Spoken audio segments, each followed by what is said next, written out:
What's good? What's good? I'm back. Yours truly, one and only Paul Pickett, host of the Paul Pickett Podcast, aka Triple P, aka the Common Sense Podcast, your source for music, sports, politics, world events, and much, much more. It's April 5th, 2023.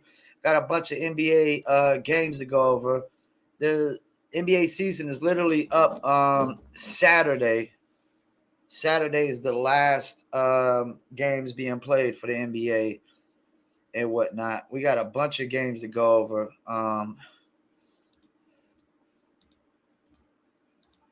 Let's go ahead and start pulling up a few of these games. We got Toronto versus my Charlotte Hornets. Thank God my Charlotte Hornets didn't win this game because we're supposed to be in the Victor Wembanyama sweepstakes or the Scoot Henderson sweepstakes, but we got spanked 120 to 100, which we should.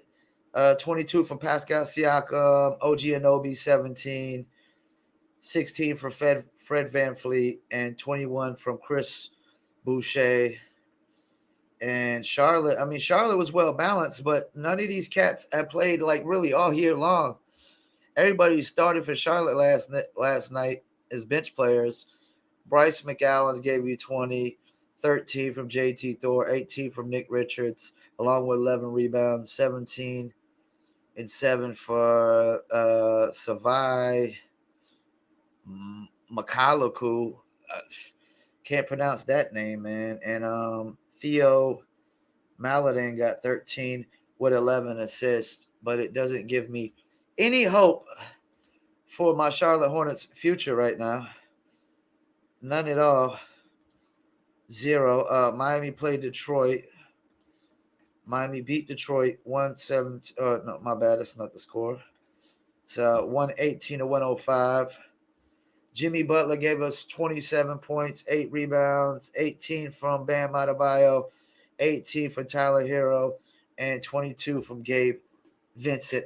I was talking to a friend yesterday. We were talking about Damian Lillard, and if he was to leave Portland, where should he go?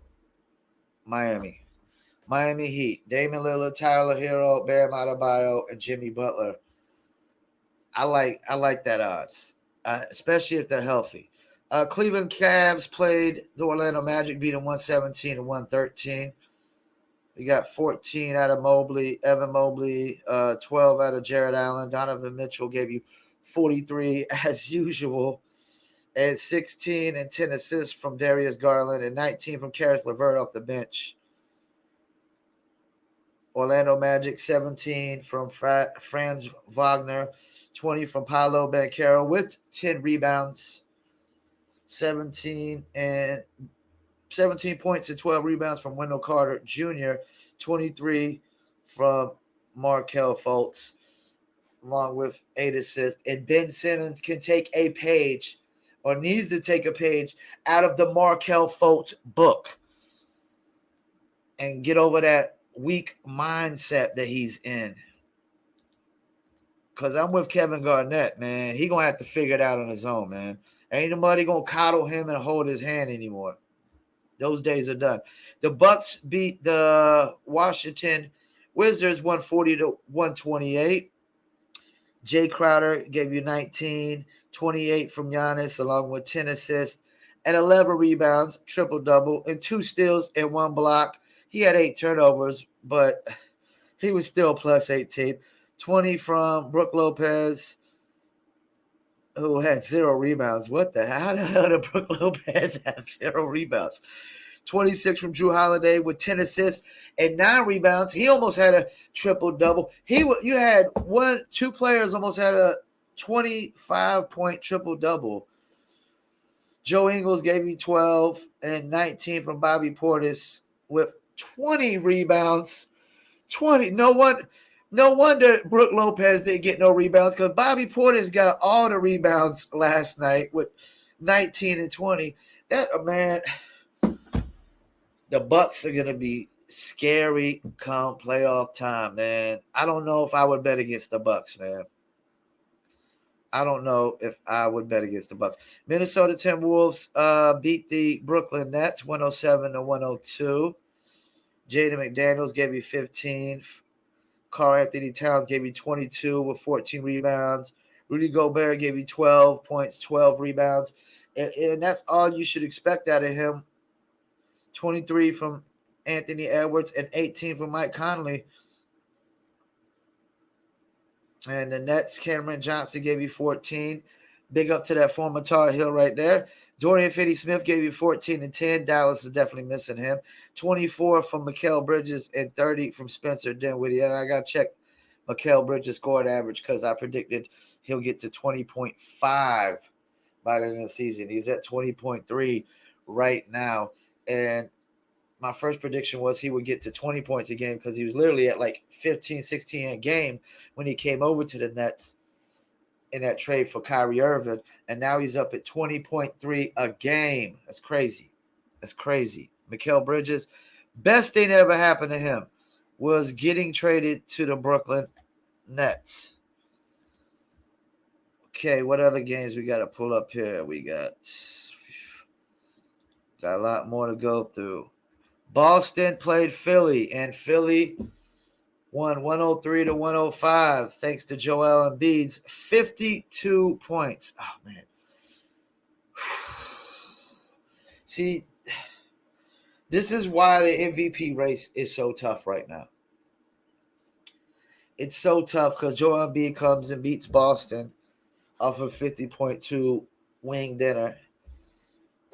As Kendrick Perkins like to say, he put up a 52-piece wing dinner. Let's go over the stat. Jason Tatum gave you 19,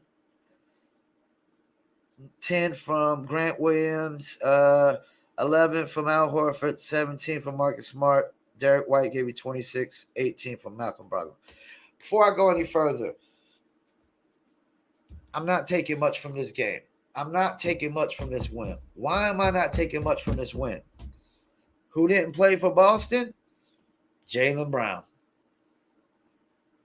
25 points a game, didn't play last night. And Sixers only won by 2. I'm not taking much from this game. This is why I want the Sixers to come out the East. But I'm not sold. Because you only won by 2 points and Jaylen Brown didn't play. And everybody for the Sixers played. You got and nobody else for the Sixers did much of anything but James Harden. You got 5 from Tobias Harris, 11 from PJ Tucker, who normally is only scoring 5 points a game. 52. You needed 52 points from Joel Embiid to have a chance of even winning this game. Along with 13 rebounds and 6 assists. He had the second most assists behind James Harden. Tyrese Maxey only had 5 points and 1 assist. James Harden put up a 20 and 10. But that's not going to be enough come playoff time. Not if Jaylen Brown's playing. I'm sorry. It is not going to be enough. I'm sorry, Philly, but y'all might not be coming out the East. Hawks beat the Bulls 123-105. Sadiq Bey gave you 18, 13 from Clint Capella, along with 14 rebounds, 26 from Bogdanovich, and DeJounte Murray gave you 17. Trey Young didn't play. And you also got 16 from Jalen Johnson off the bench. Chicago Bulls, you got 21 from DeMar DeRozan, 26 from Zach LaVine, 19 from Nikola Vucevic, who gave you 19 and 10 rebounds. And Patrick Beverly gave you 11 and 15 from Patrick Williams. Denver, before I look into this box score, let me take a sip. Denver lost 124-103. I'm betting before I look at this box score, Michael Porter Jr. didn't play, Jamal Murray didn't play, Jokic didn't play, the Joker didn't play, maybe Aaron Gordon probably didn't play, Cartavius. I'm guessing 4 or 5 of the starters didn't play. All right, let's get into it. Oh, and I'm wrong. I'm so wrong. Wow. The Nuggets just really had a bad game. It looked like Porter Jr. gave me 13. 23. Aaron Gordon gave me 13 with 9 rebounds. 14 and 10 from Joker. Jamal Murray had 2 points. He only played 9 minutes. Let's hope he didn't get hurt. Well, Rockets prevented the Nuggets from clinching the number one seed in the West as of right now. The Rockets, you had 12 from Kenyon Martin Jr. Jabari Smith gave you 16 and 13, 20 and 10 from Alperen Sengun, 32 from Jalen Green, and 20 with 9 assists from Kevin Porter Jr. And you also got 22 points off the bench as well. And at this point, like the Rockets, they're not like those young cats are just playing to get experience and get better. But if I had to say, based on this Nuggets loss, the Sixers win and the Bucks win, I think if I had to pick MVP right now, like who I say deserves MVP, I would probably have to go with Giannis. I'd probably have to go with Giannis again. I'd like to see Embiid win it. But it's gonna be tough. It's gonna be like really close. Really, really close. And still got a few games to go through. Portland beat Memphis. Or Memphis beat Portland. Oh, man. Ja Morant. I got to go back. I got to look at this highlight. It looked like Ja Morant had a nice little highlight dunk right there. Shaedon Sharp gave you 20 and 24 from Skylar Mars. Shaedon Sharp definitely get a lot of minutes right now. A lot of good PT right now going into next year. Luke Kennard gave you 20 from Memphis, 17 from Jaren Jackson, 30 from Desmond Bane, 23 from Ja Morant with 9 assists. And you got 8 points and 11 rebounds off the bench from Sandy Idama. Steven Adams still ain't playing. Brandon Clark didn't play. Dylan Brooks didn't play. But I expect Memphis to be fully healthy come playoff time. The Kings beat the Pelicans 121-103. Kings secure first Pacific title since 2002-2003. Shouts out to the Sacramento Kings, man. Last year, everybody was shitting on the Tyrese Halliburton trade for Domantas Sabonis. I got Domantas Sabonis 5th in the MVP race right now as far as I'm concerned. He nobody's really talking about him like that, but the dude is averaging 17, 12, 19 points, 12 rebounds, and like 7 assists a game. Crazy, ridiculous numbers. They're very efficient. Kings have literally, they're the number 3 seed in the West. Ben High is number 2. And it's mainly because of Sabonis trade and picking up Kevin Huerter. But Sabonis is the backbone, man. Harrison Barnes, shout out to that Tar Heel former Tar Heel, 16 points. 21 from Keegan Murray, 16, 11 assists, and 12 rebounds from Domantas Sabonis. I mean, what am I? Triple-double machine, man. Kevin Huerter gave you 11 and 23 from De'Aaron Fox with 9 assists. And 17 from Malik Monk. I mean, they're going to be interesting playoff time. Even though I'm not really sold, if they could do what they do come playoff time, they could win a series. But they're going to need Malik Monk to come off the bench and put up at least a good 15 to 17. Pelicans, you got 22 from Brandon Ingram, 13 from Jonas Valanciunas, and nobody really else, just 11s and 12s after that. CJ McCollum gave me 12. That's not enough. Pelicans definitely need Zion. Lakers beat the Utah Jazz 135-133. 37 from LeBron with 6 assists, 5 rebounds. Anthony Davis gave me 21, 6 assists, 14 rebounds with 2 steals, 2 blocks. Even though he didn't score as much as usual, Anthony Davis is still he's engaged as long as he's engaged on defense and rebounding, they're gonna have a chance because Austin Reeves put up a 28 and 6 assists. 18 from Dennis Schroeder. D'Angelo Russell didn't play, but Rui Hachimura gave you 17 points off the bench as well. And I will say this, Lakers are a better squad now that they got rid of Russell Westbrook, traded for those pieces. They're a lot better squad. They're way more efficient, way better shooting team.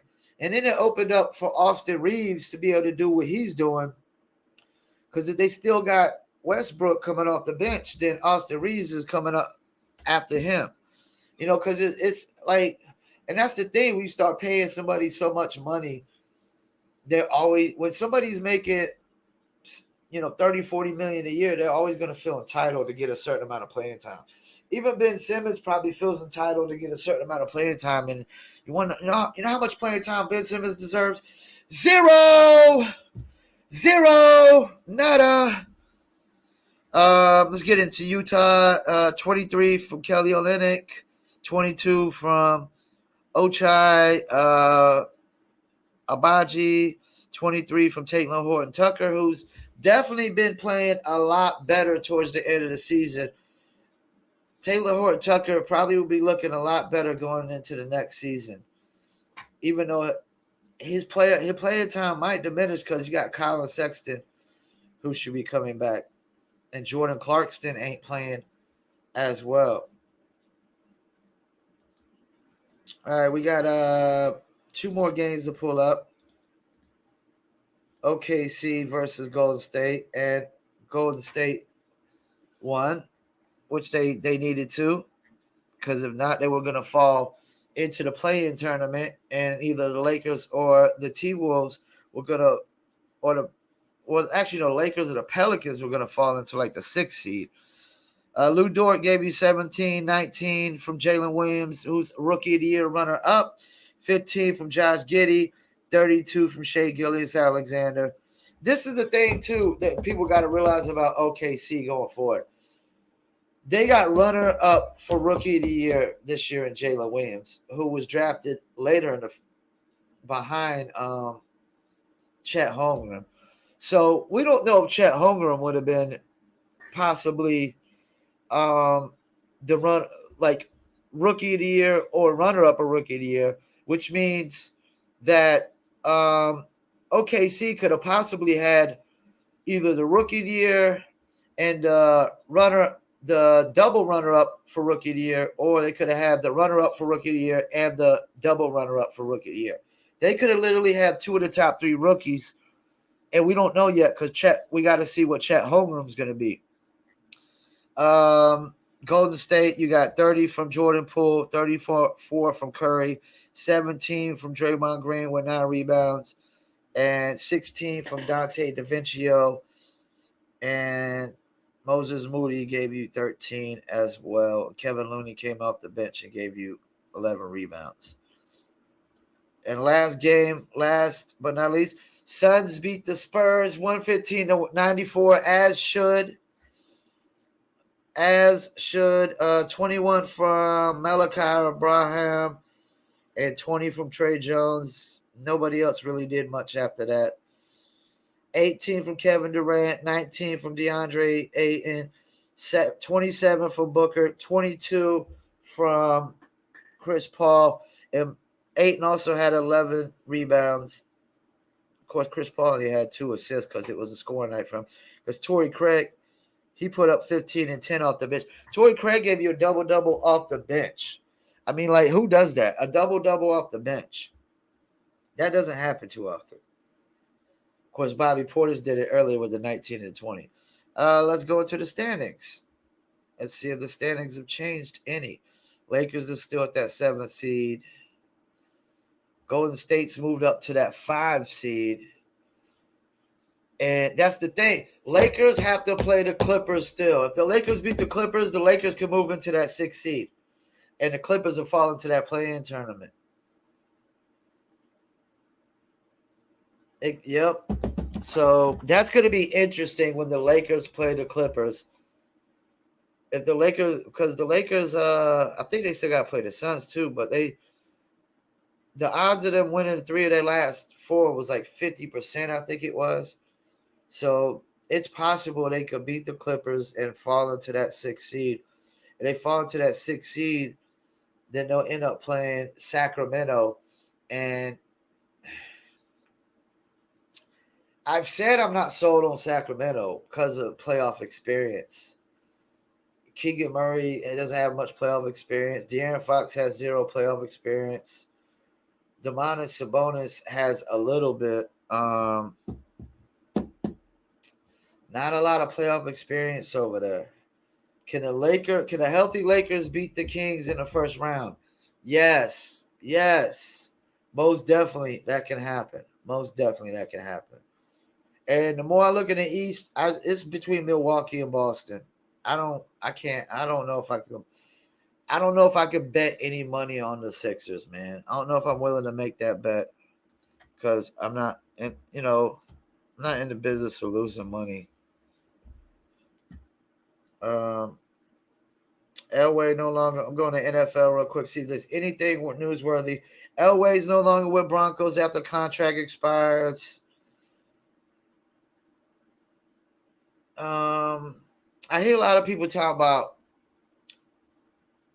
the Panthers, who they going to take number 1. From what I'm hearing, man, that they're taking Bryce Young.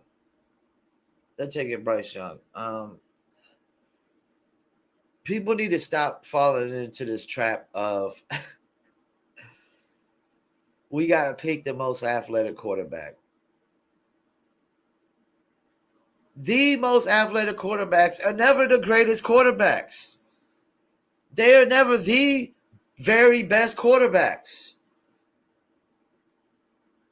I'm talking about like freak athletes, just these guys that are like Cam Newtons, 6'5", can run the ball down your throat, can run you over, freakish athlete at the quarterback position. No, like pocket passers. We have yet to see a dominant running quarterback win a Super Bowl. It is yet to be done. And this is why I believe that a dominant running quarterback has yet to win a Super Bowl. Is because when they're down, when quarterbacks like that are down 14, 21 points, you can't just run the ball up the field on a comeback. You got to go for long plays. You got to get a 40, 50-yard pass up the field. You got to you got to get up the field quick and score quick. When you run the ball, you're killing clock. It takes time. Kills the clock. It takes too much time off the clock. That's why dominant running quarterbacks have yet to prove that they can win Super Bowls because they can't come back when they're down 14 to 21 points. You can't just run the ball down somebody's throat when you're down 21 points and score just that quick unless you're going to get a big old 50, 60-yard rush. And quarterbacks ain't doing that every day. They're just not getting 50, 60-yard rushes like that every day. We got to apply, I know people always want to talk about expert opinions. You never have an expert opinion if you're not applying common sense and common knowledge to things. And most of these expert opinions never apply common sense or common knowledge to this. They're just thinking too much. Oh, let's go for CJ Stroud because he's taller, he's more athletic. But is he better? Is he a better quarterback? Because I could tell you what, man, Doug Flutie was a small dude, and he was a far better quarterback than Jim McMahon. They both played for the Bears, but Doug Flutie had a short stint with the Bears. Like, Patrick Mahomes isn't like super tall, like Patrick Mahomes isn't like the super duper speed freak, Patrick Mahomes is a pocket passer first. If you want to win a Super Bowl as a quarterback, you got to be kind of like 60% passing and maybe 40% running. or 70% passing, 30% running. 80-20, 80% passing, 20. This idea that you could be 50-50, pass 50% passing and 50% running, or you could be 60% running and 40% passing, which Lamar Jackson is. Would I like to see Lamar Jackson win a Super Bowl? Yeah, but have we yet to see a dominant? Cam Newton was a dominant running quarterback. Did Cam Newton win a Super Bowl? No. As soon as he got sacked one time by Von Miller, he crumbled under the pressure. Cam Newton crumbled under the pressure from one sack. One play. He crumbled under the pressure through the whole Super Bowl. Anybody that says he didn't, you didn't watch the Super Bowl. He crumbled under the pressure. It was the defense that kept Carolina in that game. The defense, the defense earned their money. Like, because Cam Newton crumbled under pressure. We've yet to see these freak athletic quarterbacks win. Even that white dude that's coming in, I forgot his name, Will something. What was it? Yeah, Will Levis. This dude he looks like a bodybuilder. We ain't seen a bodybuilder quarterback win no Super Bowls. Let's pump the brakes, man. You still got to be elite pocket passer. You still got to, whatchamacallit, the Rams when they won. Well, Matthew Stafford is a 90% pocket passer and 10% running. Probably 100% pocket passer and 0% running. He probably runs less than Tom Brady. I understand people want to reinvent the wheel and try to reinvent the game, but it doesn't work that way. Until it actually works. You can't reinvent things until they actually work, And if I'm Carolina, I want to pick the best quarterback. And as a Carolina Panthers fan, I want us to pick the best quarterback. And if Bryce Young is the best quarterback, then pick Bryce Young. And I'm going to tell you what, Jalen Hurts played for Alabama, ended up going to Oklahoma, but he originally played for Alabama. Jalen Hurts is pretty damn good. Tua played for Alabama. Tua, he's not too bad. It's probably going to be a make or break season for him as far as the Dolphins go, but somebody else will pick up Tua if the Dolphins don't. But I expect the Dolphins to probably be in the playoffs again this year, And that's another thing. NFL, the reason they put all this pressure on winning early when a quarterback's young is because soon as you give him the big contract, you can't win because you can't put enough around him. You can't put enough around it. Only quarterbacks that are willing to take pay cuts are going to probably win Super Bowls. Tom Brady took it forever, and that's why he won so many. Patrick Mahomes is pretty much took a team-friendly deal with this $500 million 10 years because the price of quarterback is going to keep going up and up and up and up and up and up. And he's gave stability to himself and his family and his franchise. So they could still keep bringing people in, keep rebuilding around him constantly because they're going to have to keep rebuilding around Patrick Mahomes probably every single year until they draft a wide receiver that it'll be like his go-to guy, number one wide receiver. Right now, they don't got a number one wide receiver. Their number one receiver is Travis Kelce, who's a tight end,